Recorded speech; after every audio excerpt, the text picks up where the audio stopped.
Bonjour à tous et bienvenue dans le troisième direct discussion de télésiège. Aujourd'hui on est sous le soleil encore une fois avec Max. Pas trop mal. Voilà. Bonjour. Pisteur secouriste sur le domaine de Manigo la Belle Montagne.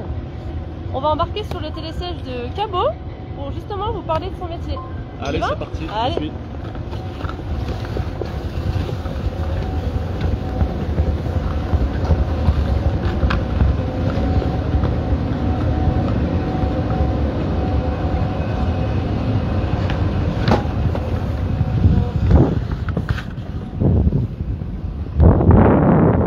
On est pas mal. Ah, qu'est-ce qu'on est bien Manigo. Pas mal. Des journées comme ça, bien.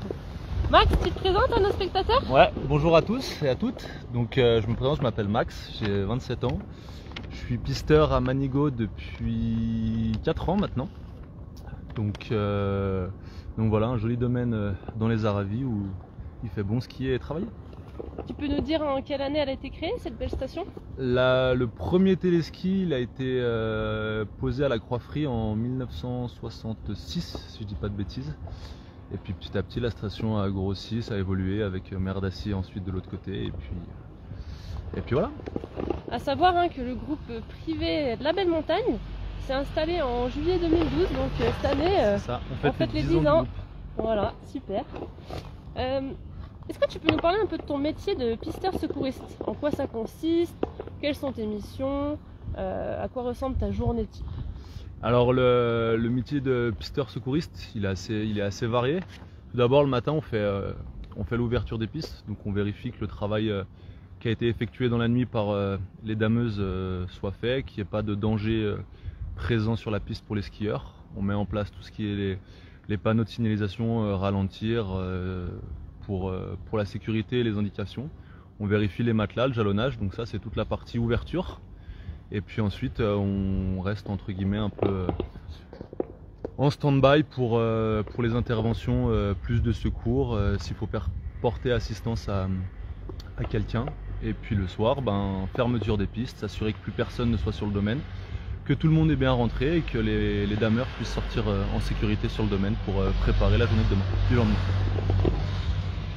Et vous avez d'autres rôles à part tout ça sur la station ou... On a un rôle de conseil où on indique aux gens s'ils sont perdus. On fait différentes activités, notamment en nocturne.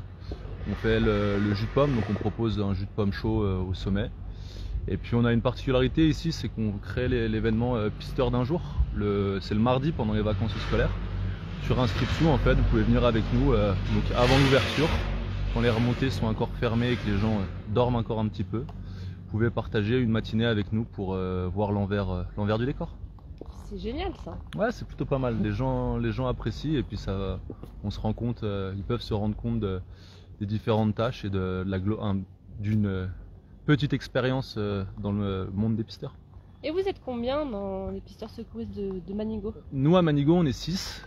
On n'a qu'un poste de secours, on est répartis sur toute la station.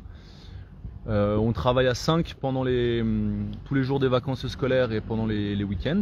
Et puis une journée comme aujourd'hui, on est 4. C'est pour que les effectifs tournent entre les nocturnes, les week-ends.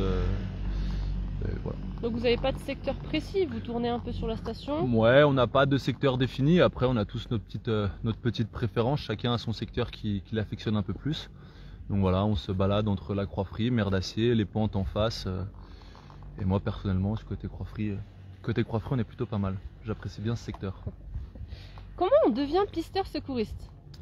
Il y a plusieurs façons. Maintenant, il y a des écoles qui préparent au métier de pisteur secouriste. Moi, j'ai passé un test technique de mon côté. Donc, c'est un niveau de ski pour pouvoir rentrer, pour débuter la formation. Et ensuite, il faut son PSE1, PSE2. Ça, c'est le niveau de secours qu'on demande en France pour les pompiers ou même pour les pisteurs. Et ensuite, on a 6 semaines de formation avec un organisme précis pour valider le diplôme de pisteur et devenir pisteur secouriste premier degré. Et alors, pisteur, ok, l'hiver, mais l'été, qu'est-ce que tu fais? Tu fais quoi comme métier? Moi, l'été, je suis charpentier. Donc, c'est un métier aussi qui se déroule en extérieur. Et donc, c'est un bon complément avec l'hiver. On profite pleinement des avantages liés aux saisons dans nos régions pour avoir deux activités qui vont bien ensemble, qui se couplent bien. Tu aurais un conseil à donner à nos skieurs? Le Premier conseil que je peux donner, c'est prenez du plaisir à skier, mais pensez que vous n'êtes pas tout seul sur un domaine skiable. Il y a plein de monde et faut toujours garder une règle de sécurité et prendre du plaisir sans se mettre en danger, parce qu'il y a plusieurs personnes on n'est pas tout seul à skier, et pour éviter les problèmes, et que le ski et que même la montagne en général reste un plaisir. Ben voilà, t'aurais quelque chose à rajouter ou... Non, c'est intéressant ces interviews télésièges, on partage un bon moment.